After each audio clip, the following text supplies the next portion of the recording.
Welcome to the Special Forces in World War II YouTube channel created by the Special Forces in World War II team.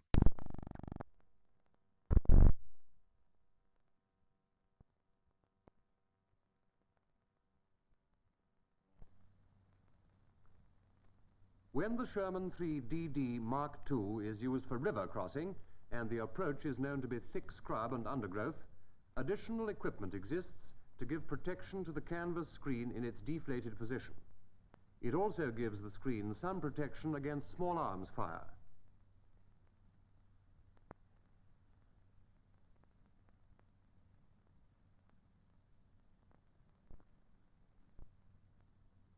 This equipment is known as topi. It's a 6mm metal shield completely surrounding the sides and top of the screen and consists of hinged plates which are folded outwards before the screen can be raised.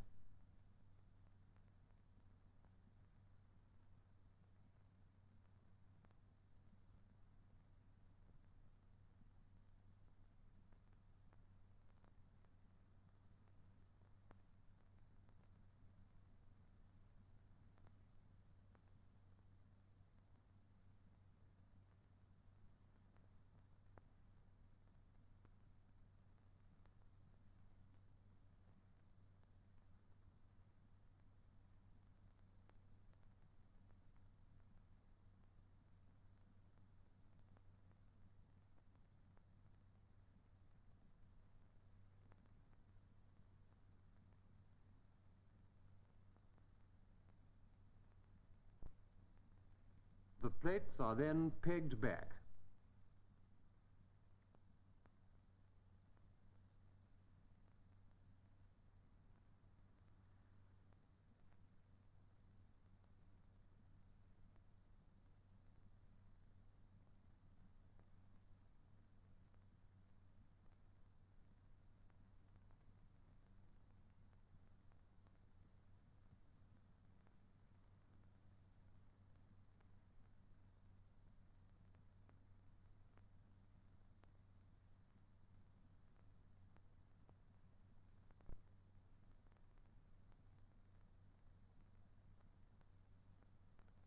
Topi equipment must be fitted in a base workshop.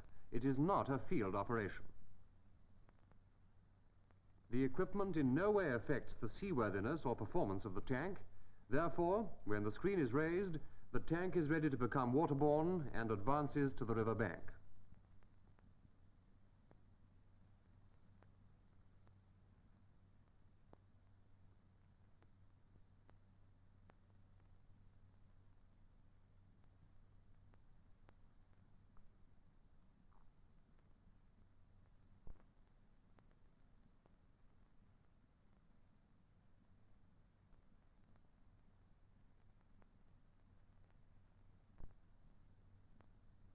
Navigating a tank in a fast-flowing river is more difficult than handling one in the sea.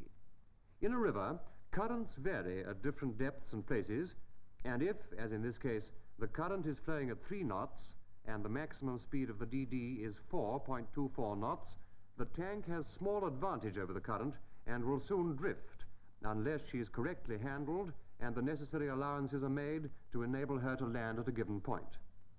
Navigating a waterborne tank is a very different matter from navigating a boat.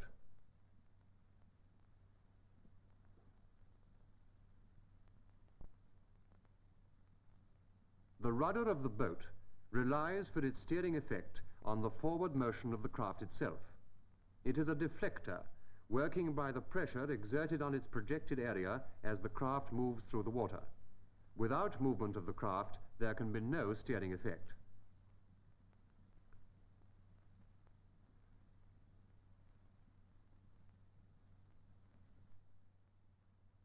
The steering propeller, on the other hand, is a positive force pushing the tail of the DD, so it acts regardless of whether there's forward movement. If the propeller is set at an angle, it'll push the tail round and the DD tends to pivot on its bow onto the fresh course. This happens whether it's moving forward or not.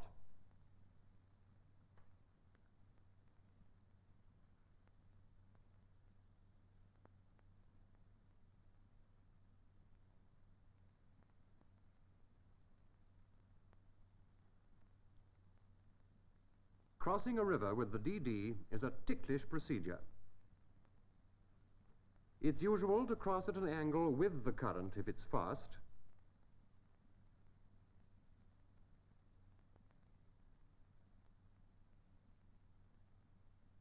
or possibly against the current if it's slow.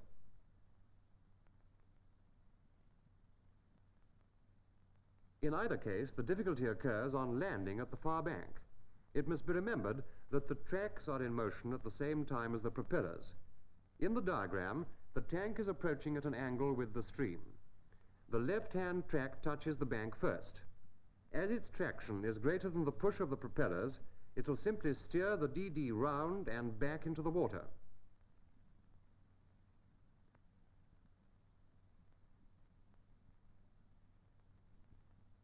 To counteract this, then, immediately the track grounds, the propellers must be turned to assist the stream to swing the tail round so that the outer track may also grip the bank.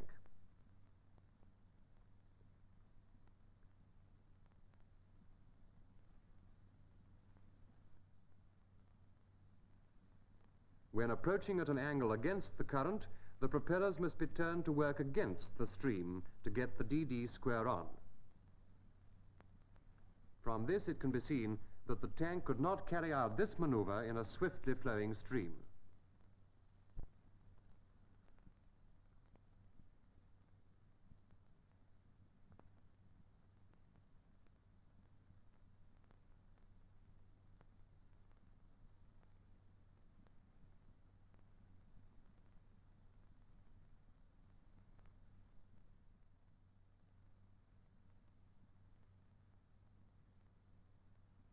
A correctly navigated tank should be able to land on the enemy bank at a given point 25 feet wide.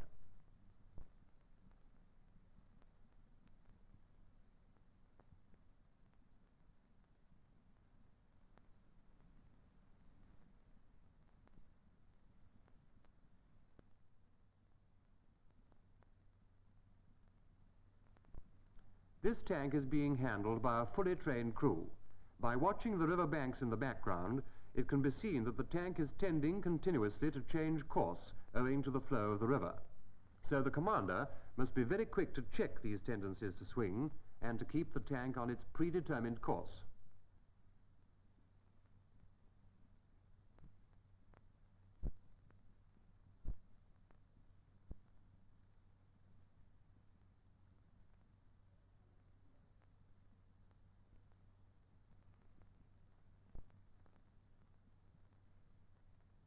Finally, the tank touches down exactly at its scheduled landing place.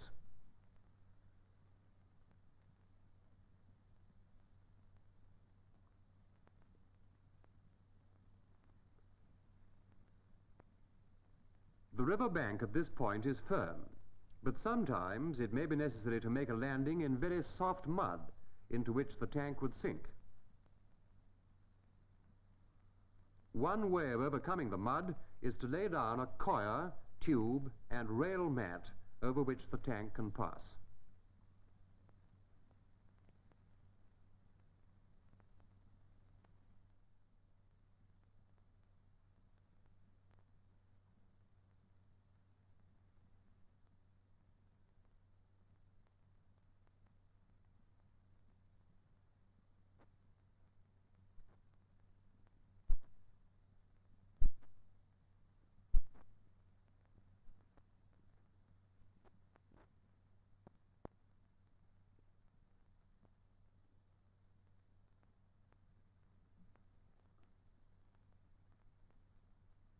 "20 DD tanks can be landed over one of these mats.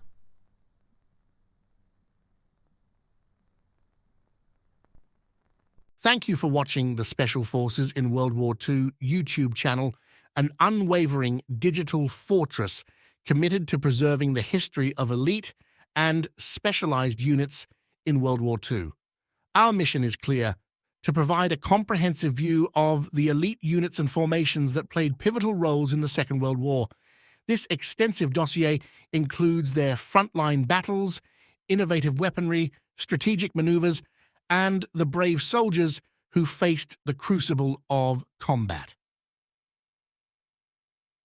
The World War II SOF Virtual Museum is our dynamic field operation, continually uncovering layers of historical knowledge. We also maintain outposts on Facebook, Instagram, and YouTube to enhance our information dissemination. If you possess relevant intelligence to support our mission, don't hesitate to share it with us. Your contributions will be prominently featured in our operational archives. For those willing to provide substantial support, visit our Patreon forward base and enlist. Your backing is crucial to sustaining our mission. Together, let's carry forth this legacy.